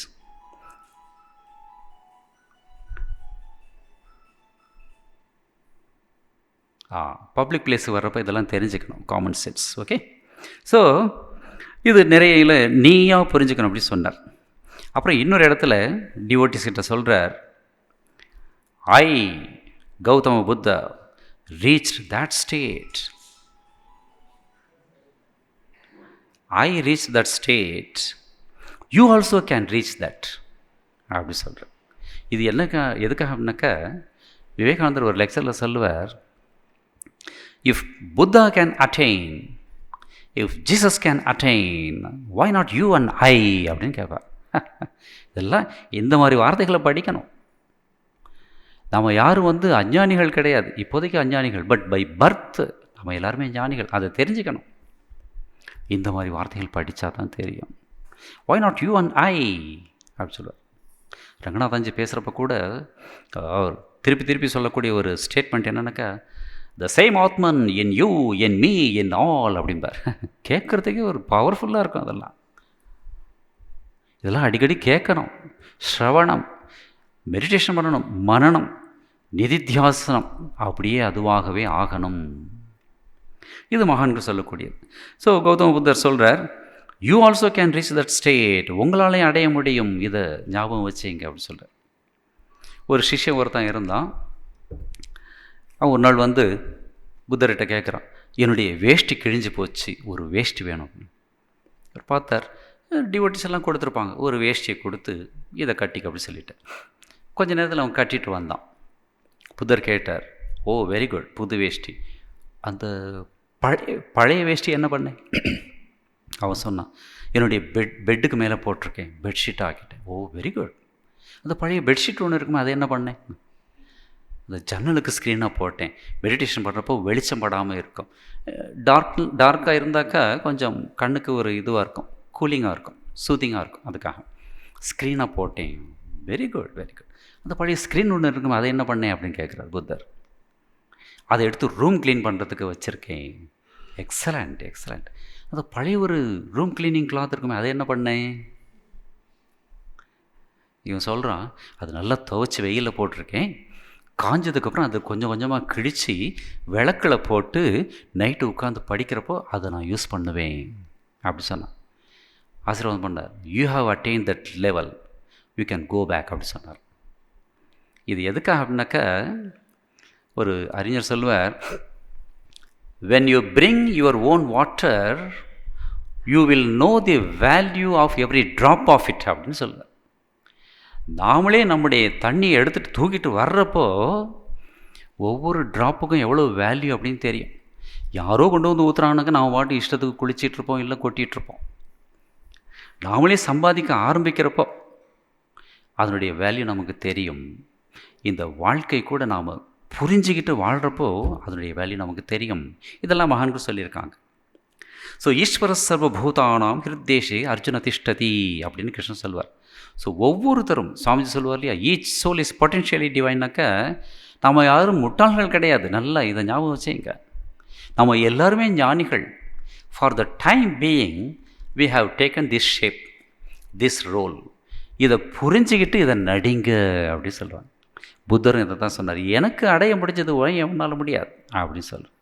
இதை ஞாபகம் வச்சுக்கணும். அப்புறம் கடைசியாக ஒரே ஒரு இது சொல்கிறார். எவ்வளோ படித்தாலும் சரி, எவ்வளோ ஞானம் வந்தாலும் சரி, ஹம்பிளாக இருக்கணும். இது ஒரு முக்கியமான ஒரு டீச்சிங். அவர் சொல்கிறார், தன்னுடைய முட்டாள்தனத்தை புரிந்து கொண்ட முட்டாள் புத்திசாலி, தன்னை அறிவாளி என நினைப்பவன் தான் முட்டாள் அப்படின்னு. இது ஒரு பெரிய டீச்சிங். அரிஸ்டாட்டில்னு ஒரு பெரிய கிரீக் ஃபிலாசபர் இருந்தார். ஒரு சிஷ்யம் போய் கேட்டான், இந்த ஊர்லேயே எல்லாரும் உங்களை மதிக்கிறாங்க, வை சோ அப்படின்னு. அவர் சொன்னார், பிகாஸ் ஐ நோ நத்திங் அப்படின்னு சொன்னார். பாருங்க, எனக்கு ஒன்றுமே தெரியாதுங்கிறது எனக்கு தெரியும், அதனால் எல்லோரும் மதிக்கிறாங்க அப்படின்னு அரிஸ்டாட்டில் சொன்னார். நல்ல நெல்மணி பிடிச்ச கதிர் வளைஞ்சு நிற்கும், நெல்மணி இல்லாத கதிர் நிமிர்ந்து நிற்கும். பணி உள்ளவனுக்கு ஞானம் வரும். வித்யா ததாதி வினயம், வினயம் ததாதி வித்யா. எங்கே பணிவு இருக்கோ ஞானம் வரும், எங்கே ஞானம் இருக்கோ அங்கே பணிவு இருக்கும். இதை புத்தர் சொல்லியிருக்கிறார். ஸோ அந்த மாதிரி ஒரு நல்ல ஒரு மகாத்மா, இவங்களை பார்த்து நம்ம காப்பி அடிக்க வேண்டாம். நான் முன்னாடியே சொன்ன மாதிரி அவங்களுடைய டீச்சிங்ஸ் படிச்சுட்டு நம்முடைய வாழ்க்கையில் எந்த அளவுக்கு இதை யூட்டிலைஸ் பண்ண முடியுமோ அதை முயற்சி பண்ணணும். எந்தெந்த பாயிண்ட்ஸ் எனக்கு யூஸ்ஃபுல்லாக இருக்குமோ, என்னுடைய ஆன்மீக வளர்ச்சிக்கு, என்னுடைய மன வளர்ச்சிக்கு, ஆன்மீகத்தை விட்டுருவோம் ரொம்ப தூரம், மன வளர்ச்சிக்கு. எவ்வளோ பேர் மன வளர்ச்சி இல்லாமல் கஷ்டப்பட்டுருக்கோம் குடும்பத்தில். பலவிதமான ப்ராப்ளம்ஸ், அது இது எல்லாம் சில்லி ப்ராப்ளம்ஸ் இல்லை. ஹஸ்பண்ட் ஒய்ஃபுக்குள்ளே ப்ராப்ளம், அப்பா மகனுக்குள்ளே ப்ராப்ளம், அண்ணன் தம்பிக்குள்ளே ப்ராப்ளம், எல்லாம் விசாரித்து பார்த்தாக்கா சின்ன பெட்டி ப்ராப்ளமாக இருக்கும். ஒருத்தன் சொல்கிறான், டே என்னடா என் பையனுடைய கல்யாணத்துக்கு நான் மெசேஜ் அனுப்புனேன், நீ வரவே இல்லை. அவன் சொல்கிறான், வாழ்த்து செய்தியை நான் அடுத்த நாளே மெசேஜ் அனுப்பிட்டேனே அப்படின்னு அவன் சொல்கிறான். எல்லாம் ஈகோ ப்ராப்ளம். பாருங்கள், எங்கள் பிரின்ஸிபல் மாதிரி சொல்லுவார், ஈகோ இட் டசன்ட் கோ அப்படின்னு சொல்லுவார். சிம்பிளாக இருக்கும், but so factual truth. So அந்த ஈகோவை குறைச்சிட்டு எல்லார்கிட்டையும் அந்த இறைவனை பார்க்கக்கூடிய நிலையை அடையிறதுக்கு நாம் முயற்சி செய்யணும். அதுதான் மகான்கள் சொல்ல ஒரு பெரிய ஒரு அறிவுரை. அந்த மாதிரி வாழ்ந்து காட்டியிருக்கிறார். ரிச்சுவல்ஸ் அது இதுன்னு அதிகமாக போகாதீங்க, உண்மையை நோக்கி போங்க அப்படின்னு சொன்னது புத்தருடைய மிகப்பெரிய கான்ட்ரிபியூஷன். இதை நாம் ஞாபகம் வச்சுக்கணும். ரிச்சுவல்ஸ் வேணும், அதுக்காக சாமி சொல்லிட்டு இனிமேல் ஜெபம் பண்ண போகிறதுலன்னு சொல்லி அதெல்லாம் விட்டுறாதீங்க. We need it. புத்தர் சொன்ன ஒரே ஒரு தப்பு என்ன அப்படின்னாக்கா, இது எல்லாம் வேண்டியதில்லை. இப்போது திடீர்னு நெக்ஸ்ட்டு சிஎம் யாரும் தெரியாது, வந்தவுடனே அவர் சொல்கிறார், இனிமேல் ப்ரைமரி ஸ்கூல் அது இதெல்லாம் ஒன்றும் வேண்டாம், நேராக காலேஜுக்கே போய் படிக்கட்டும்னு சொன்னாக்கா, will it be all right? எல்லாருமே அதுக்கு தகுதி கிடையாது இல்லையா? இந்த ப்ரைமரி அங்கே ஒரு பையன் இருக்கான்னாக்கா அவனை அந்த ஸ்கூலில் அந்த கிளாஸில் தான் போடணும், நீங்கள் அந்த கிளாஸுக்கு போகக்கூடாது. எங்கே எந்த நிலையில் நிற்கிறோமோ அதுக்கேற்ற மாதிரி நாம் போக கற்றுக்கணும். The purpose is grow, ageing is natural, growing is your choice அப்படின்னு ஒரு அறிஞர் சொல்வார். ஏஜ் இப்போ உங்களை கேட்டுட்டு வயசாகுதா? அது பாட்டு ஆகிட்டே இருக்குது. இப்போ தான் காலேஜ் போய் வேலை தேடின மாதிரி இருக்குது, 62 ஆகிடுச்சு, சர்டிஃபிகேட் கொடுத்து அனுப்பிட்டாங்க சார் அப்படி சொல்கிறேன். பாருங்கள் இல்லை, how fast life is flying. போயிடுச்சு, அப்படியே போக விட்டுடக்கூடாது. போகாமல் எது இருக்கோ அதை பிடிக்க கற்றுக்கணும். ரமண பகவான்கிட்ட போய் இதை சொல்லி முடிச்சுக்கிறேன். ரமண பகவான்கிட்ட போய் ஒரு அம்மா சொன்னாங்க, நான் டெய்லி மெடிடேட் பண்ணுவேன். மெடிடேட் பண்ணுறப்போ ஒரு சிவலிங்கத்தை பார்ப்பேன் என்னுடைய புருவ மத்தியில். கூலிங்காக இருக்கும். அப்படியே 1 hour 2 hours அப்படியே உட்காந்துருப்பேன் பகவானே. இப்போ ஒரு 10 நாளாக அந்த சிவலிங்கத்தை காணும். என்னமோ கோயிலில் திருட்டு போகுதுப்பா. ஒரு மினிஸ்டர் வந்து ஒரு கோயிலுக்கு போயிருங்க. இது ஒரு ஜோக் பார்த்தேன். மினிஸ்டர் வந்து ஒரு கோயிலுக்கு போயிருக்கான். நிறைய போலீஸ் எல்லாம் அங்கே இருக்காங்க.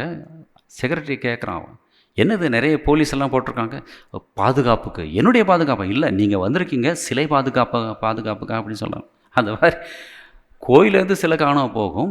இந்த அம்மா சொல்கிறா, எனக்கு புருவ மத்தியில் தெரிஞ்ச சிவலிங்கத்தை காணும். What happen? நான் என்ன தப்பு பண்ணேன் பகவானே, ப்ளீஸ் எக்ஸ்பிளைன் அப்படி சொல்கிறப்போ ரமணர் சொன்னார் ரொம்ப அழகாக, இந்த சிலை வர்றதையும் யாரோ ஒருத்தர் பார்த்தார். இப்போ 10 நாள் சிலை இல்லைங்கிறதையும் யாரோ ஒருத்தர் பார்க்குறாரு இல்லையா? இந்த வந்து போகிற சிவபெருமானை நம்பாத. யாராவது பகவான் சொல்லுவாங்களா இந்த மாதிரி? இந்த வந்து போகிற டிமிக்கு கொடுக்குற சிவனை நம்பாத, உன்னை ஏமாத்துகிற சிவனை நம்பாத. But somebody is watching there, the presence and absence of Shivalinga. Find out that person, your problem is solved அப்படின்னு சொல்கிறார். ரொம்ப அருமையான விளக்கங்கள் இதெல்லாம். இதை தான் புத்தரும் சொன்னார், உள்ளே இருக்க அந்த உண்மை தத்துவம் அதை தெரிஞ்சுங்க, வெளியில் ஓடாதீங்க அப்படி சொன்னார். அந்த தத்துவத்தை நாமளும் புரிஞ்சுக்க முயற்சி செய்வோம். கிடைத்தற்கரிய இந்த மனித பிறவியை நல்லபடியாக வாழ முயற்சி செய்வோம். எல்லா மகான்களும் திரும்ப திரும்ப சொல்லக்கூடிய ஒரே அட்வைஸ் என்னன்னாக்கா, don't waste this human birth for the sake of worldly achievements only. Try to attain what is real. உண்மை எதுவோ அதை அடைய முயற்சி பண்ணுங்க, பண்ணிகிட்டே இருங்க. Either in this life or some other life. விவேகானந்தர் சொல்லுவார், முயற்சி பண்ணிகிட்டே இருக்கணும். சில பேருக்கு இந்த வாழ்க்கையிலே கிடைக்கும், சில பேருக்கு 100 பிறவி தள்ளி கூட அப்படிம்பார். But strive on relentlessly with mindfulness. கவனமாக பண்ணிகிட்டே இருக்கணும். செஞ்சுட்டே இருந்தாக்கா நிச்சயமாக அந்த புத்த நிலை, அந்த போத நிலை நமக்கும் வரும். ஏன்? That is our real state. Thank you. Om Shanti Shanti Shanti. Harihi Om Tat Sat. Sri Ramakrishna Arpanamastu.